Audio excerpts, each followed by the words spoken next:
Shalom Bapak Ibu Saudara, kita bersyukur kepada Tuhan kalau pagi hari ini kita boleh bertemu di dalam program Roti Gembala. Pagi hari ini bersama-sama kita akan belajar firman Tuhan. Biar setiap firman Tuhan pagi hari ini bisa menjadi rema di dalam kehidupan kita, bahkan menuntun kehidupan kita menjadi pribadi yang semakin hari semakin mulia, semakin sempurna di hadapan Tuhan. Mari Bapak Ibu Saudara, kita akan baca firman Tuhan di dalam Mazmur 34 ayat 9. Saya akan bacakan firman Tuhan pagi hari ini. Kecaplah dan lihatlah betapa baiknya Tuhan itu. Berbahagialah orang yang berlindung padanya. Amin. Bapak Ibu Saudara, saya percaya setiap kita pasti pernah membaca firman Tuhan ini. Bahkan mungkin mendengar firman Tuhan dari para hamba-hamba Tuhan. Bahkan ayat ini pun dijadikan pujian yang sering kita nyanyikan. Tapi pagi hari ini kita mau bersama-sama merenungkan firman Tuhan, di mana ayat ini ditulis oleh Raja Daud. Yang kita tahu Daud ini adalah pribadi yang luar biasa. Dia adalah pribadi yang berkenan di hadapan Tuhan. Bahkan sampai Daud ini dikatakan adalah biji mata Tuhan. Nah, itu pun yang pagi hari ini kita mau merenungkan firman Tuhan ini. Ya, di sini dikatakan kecaplah dan lihatlah betapa baiknya Tuhan itu. Ya, di ayat 9 Daud mengajak kepada setiap kita yang membaca firman Tuhan ini untuk mengecap dan melihat kebaikan Tuhan yang luar biasa. Mengapa Bapak Ibu Saudara? Karena Daud tahu bahwa kalau kita anak-anak Tuhan, setiap kita pribadi lepas pribadi yang mengasihi Tuhan, kita perlu mengecap. Ya, mengecap itu berbicara sama dengan kalau kita memakan sesuatu masakan, ya makanan, ya mengecap rasa, ya mengecap ini bisa kita misalnya kita makan sesuatu, ya rasanya bisa manis, pahit, ya kecut dan sebagainya, kita bisa merasakan. Nah, di ayat 9 ini Daud mengajak setiap kita kecaplah, mengecap. Artinya Bapak Ibu Saudara, Daud tahu bahwa kalau kita tidak mengalami Tuhan sendiri, kita tidak mengalami kebaikan Tuhan sendiri, kita akan menjadi pribadi yang gampang kalah dalam kehidupan ini. Kita tahu ceritanya Daud, bagaimana Tuhan izinkan proses demi proses dalam hidup dia. Enak gak enak. Walaupun Daud tahu memegang janji Tuhan bahwa Daud ini akan dipakai oleh Tuhan luar biasa, dia menjadi kepala dan bukan ekor, itu janji Tuhan buat setiap kita anak-anak Tuhan. Tapi untuk mencapai menjadi pribadi yang diangkat Tuhan, harus melewati proses demi proses. Raja Daud pun mengalami hal yang sama. Ya, kalau kita baca di ayat 1 di pasal 34, saya akan bacakan Bapak Ibu Saudara, dari Daud. Pada waktu ia pura-pura tidak waras pikirannya di depan Abimelek, sehingga ia diusir lalu pergi. Bapak Ibu Saudara, sedikit saya mau ceritakan latar belakang dari ayat 1 ini. Kita tahu ceritanya bagaimana saat itu Daud dikejar-kejar oleh Saul untuk dibunuh. Sehingga dia berusaha untuk lari sembunyi sana sini. Kemudian dia berpikir di kotanya sendiri, di kota Daud sendiri, dia tidak bisa terselamatkan. Orang yang melindungi dia harus dibunuh saat itu ya. Karena Saul punya kekuasaan yang luar biasa saat itu, karena Daud belum menjadi raja. Ya. Dan kemudian dia berpikir dia keluar dari kotanya. Dia berpikir saat dia keluar dari kotanya, kota Daud itu, dia terselamatkan. Tapi ternyata apa Bapak Ibu Saudara, dia masuk di kota musuh, di mana kota Filistin, di mana dia pernah membunuh pahlawannya. Otomatis beberapa orang-orang yang di sekitarnya mengenali Daud, bahkan sampai para pemimpin-pemimpinnya.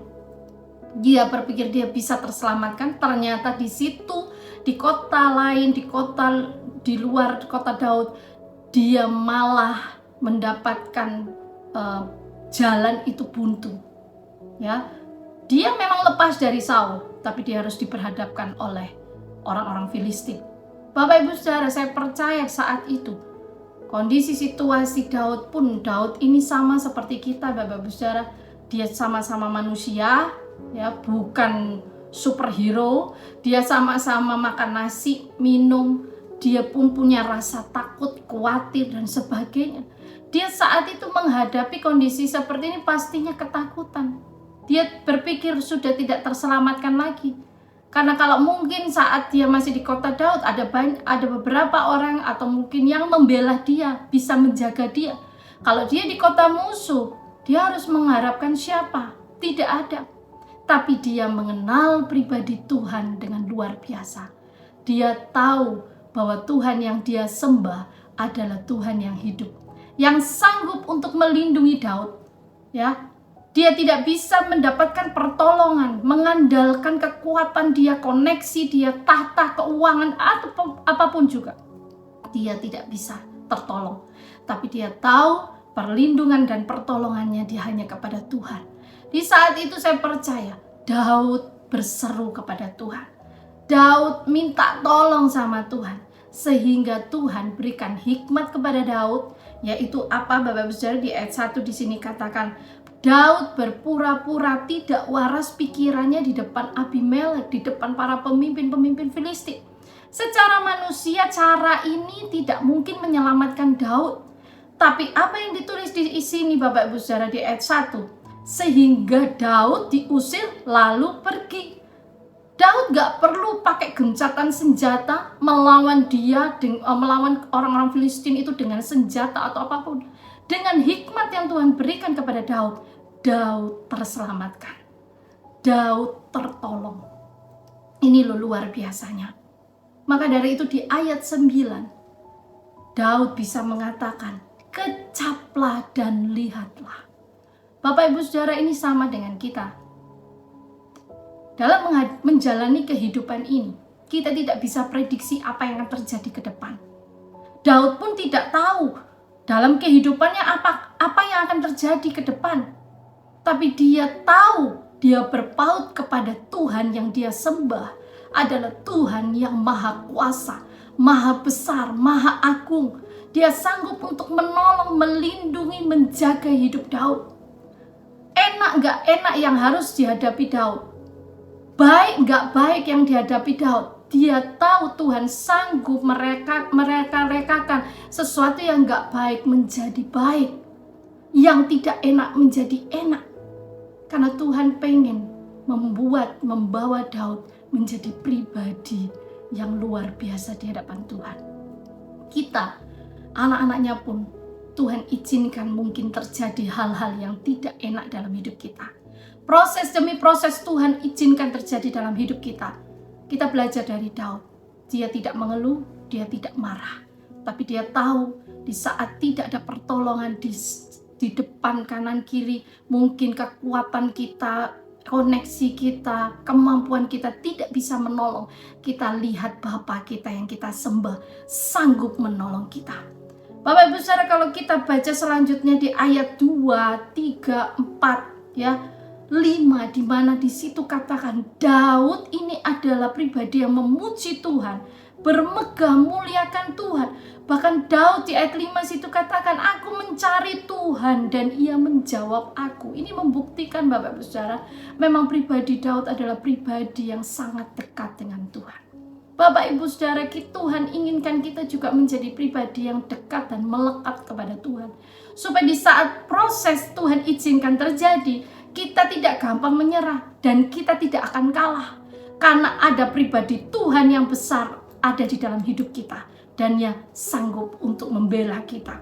Dan di ayat 6, di situ 7, 8, Daud punya iman yang luar biasa. Di mana di saat dia terhimpit, dia berseru kepada Tuhan. Di ayat 8 dia punya keyakinan bahwa walaupun dia tidak bisa melihat dengan kasat matanya, bahwa Tuhan yang dia sembah tidak bisa dilihat, tapi dia percaya ada malaikat Tuhan. Di sini katakan di ayat 8, malaikat Tuhan berkemah di sekeliling orang-orang yang takut akan dia. Bapak Ibu Saudara, makanya Daud mengatakan, kecaplah dan lihatlah. Kalau kita merasakan kebaikan Tuhan, kita menikmati, kita akan melihat bahwa Tuhan kita itu baik. Daud sangat percaya di situasi yang tidak baik sekalipun, yang mengancam nyawanya sekalipun, dia percaya malaikat Tuhan berpasukan mengelilingi orang-orang yang takut akan Tuhan. Maka dari itu Bapak Ibu Saudara, biarlah kehidupan kita menjadi pribadi yang melekat sama Tuhan, pribadi yang takut akan Tuhan, dan kita akan mengalami seperti yang dialami Daud. Di ayat 9 ini, Daud bisa menuliskan dan dia berkata, kecaplah dan lihatlah. Kalau kita hanya mendengar Tuhan itu baik dari orang lain ataupun dari hamba-hamba Tuhan yang bersaksi ataupun dari firman Tuhan, ataupun kita hanya menyanyikan pujian ini, iman kita, hidup kita tidak akan tidak akan menjadi pribadi yang kuat di dalam Tuhan. Di hari-hari ke depan ini, kondisi situasi negara kita pun tidak menentu, ya. Kita tidak tahu apa yang terjadi ke depan. Kita perlu menjadi pribadi yang kuat di dalam Tuhan. Menjadi pribadi yang semakin hari mempunyai iman yang luar biasa di dalam Tuhan. Gimana caranya? Ya dengan kita hidup dekat melekat dengan Tuhan. Supaya kita bisa tahu apa yang menjadi kehendak Tuhan atas hidup kita. Saya percaya Daud bisa mendapatkan hikmat itu karena adalah Daud menjadi pribadi yang dekat dengan Tuhan, menjadi pribadi yang takut akan Tuhan, membuat Daud semakin peka akan suara Tuhan. Kita membutuhkan pimpinan Tuhan di dalam kehidupan kita, Bapak Ibu Saudara. Menjalani hari demi hari, jangan lupakan untuk kita melibatkan Tuhan. Supaya di saat-saat kondisi yang tidak terprediksi dalam hidup kita, yang mungkin kita sudah berusaha untuk mempersiapkan segala sesuatunya baik, tapi ternyata tidak baik jadinya.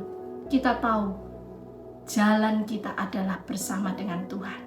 Kita minta dan berseru kepada Tuhan, dan Tuhan akan menyatakan pertolongannya.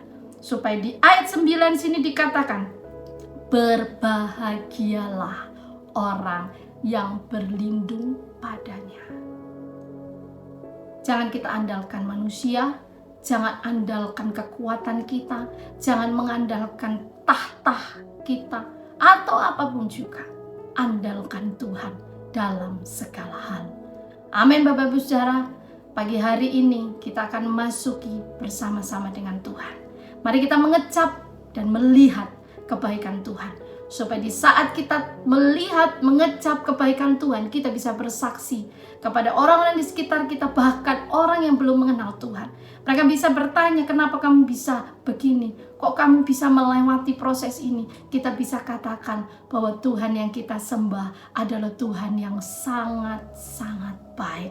Dan pastinya, biarlah firman Tuhan yang kita katakan saksian ini bisa membuat orang-orang yang belum mengenal Tuhan, mereka merindukan untuk mengenal pribadi Yesus di dalam hidupnya. Terpujilah nama Tuhan. Mari kita akan masuki pagi hari ini dan kita akan berdoa. Haleluya, haleluya. Kami bersyukur Tuhan untuk pagi hari ini. Kami boleh bersama-sama belajar dari firman-Mu. Ajar kami Tuhan untuk mengerti apa yang menjadi kehendak-Mu. Karena kami tahu kami gak bisa sendiri. Kami gak bisa menjalani hidup ini tanpa Tuhan. Oleh karena itu Tuhan, ajar kami dari setiap firman yang sudah di-sharingkan ini. Kami mau lebih lagi melekat dengan Tuhan. Kami mau lebih lagi hidup takut akan Tuhan. Supaya apapun ke depan dalam hidup kami, Tuhan yang pegang kendali.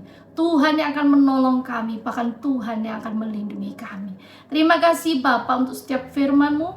Biarlah remakan di dalam setiap hati dan hidup kami. Firman ini menjadi firman, benih firman yang bertumbuh, berbuah dan berakar di dalam hidup kami. Terima kasih Bapa. Kami akan memasuki hari ini bersama dengan Tuhan. Biarlah perlindungan, penyertaan Tuhan, damai sejahtera, sukacita, kesehatan, kekuatan Tuhan berikan dalam kehidupan kami. Jauhkan kami dari segala mara bahaya, kecelakaan, orang-orang jahat, segala virus, penyakit, gangguan apapun juga digagalkan semua. Dan kami akan masuki hari ini bersama dengan Tuhan. Dan kami naikkan ucapan syukur kami hanya kepada Engkau, hanya di dalam nama Tuhan Yesus. Haleluya, haleluya. Amin, amin. Terpujilah nama Tuhan. Selamat pagi Bapak Ibu Saudara, Tuhan Yesus memberkati. Amin.